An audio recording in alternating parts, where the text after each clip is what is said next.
Section 3. You will hear two students, Katie and Joe, discussing a presentation in their film studies course.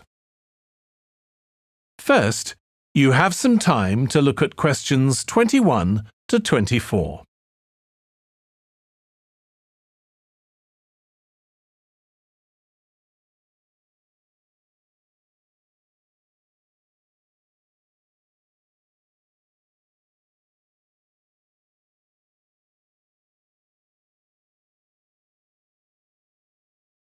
Now listen carefully and answer questions 21 to 24. Joe, you know I'm giving a presentation in our film studies class next week. Yes. Well, could we discuss it? I could do with getting someone else's opinion. Of course, Katie. What are you going to talk about? It's about film adaptations of Shakespeare's plays. I've got very interested in all the different approaches that film directors take. So I thought I'd start with Giannetti, who's a professor of film and literature, and in one of his books he came up with a straightforward classification of film adaptations based on how faithful they are to the original plays and novels. Right.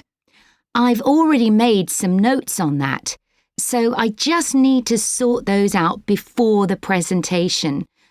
I thought that next I'd ask the class to come up with the worst examples of Shakespeare adaptations that they've seen, and to say why. That should be more fun than having their favourite versions. Yes, I can certainly think of a couple. Right. Next, I want to talk about Rachel Malco. I came across something on the internet about her work on film adaptations, and I was thinking of showing some film clips to illustrate her ideas. Will you have enough time, though, both to prepare and during the presentation? After all, I doubt if you'll be able to find all the clips you want. Perhaps you're right. OK, well, I'd better do some slides instead, saying how various films relate to what she says. That should encourage discussion. Next, I want to say something about how plays may be chosen for adaptation because they're concerned with issues of the time when the film is made. You mean things like patriotism or the role of government? Exactly. It's quite tricky, but I've got a few ideas I'd like to discuss. Before you hear the rest of the discussion, you have some time to look at questions 25 to 30.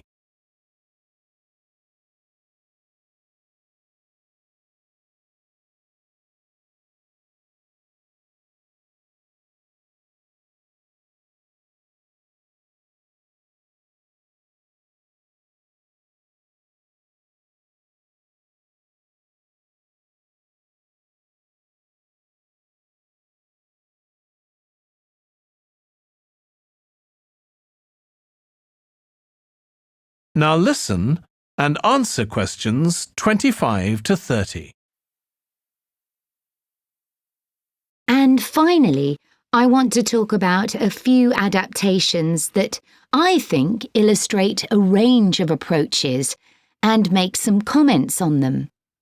Do you know the Japanese film Ran? I haven't seen it. It was based on Shakespeare's King Lear, wasn't it? That's right.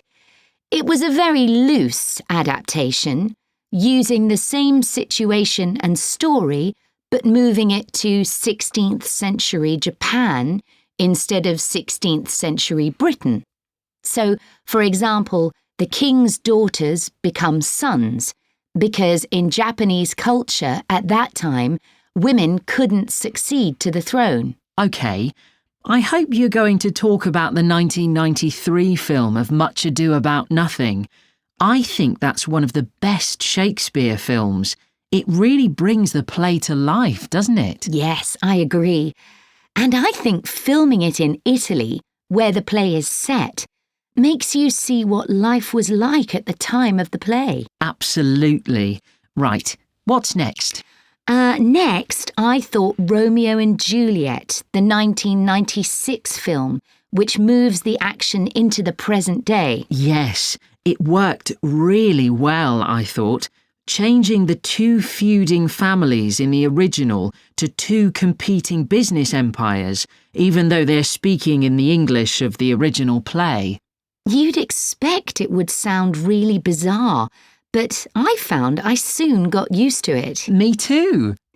Then I thought I'd include a real Hollywood film, one that's intended to appeal to a mass commercial audience. There must be quite a number of those. Yes, but I've picked the 1996 film of Hamlet. It included every line of the text, but it's more like a typical action hero movie. There are loads of special effects, but no unifying interpretation of the play. All show and no substance. Exactly. Then there's Prospero's books, based on The Tempest. That was really innovative from a stylistic point of view. Didn't it include dance and singing and animation as well as live actors? Yes, it did. I also want to mention Looking for Richard. Did you ever see it? No, but I've read about it. It was a blend of a documentary with a few scenes from Richard III, wasn't it? That's right. It's more a way of looking into how people nowadays connect with the playwright. The play is really just the starting point. And that'll be where I finish. Well, it sounds as though it'll be very interesting. That is the end of Section 3. You now have half a minute to check your answers.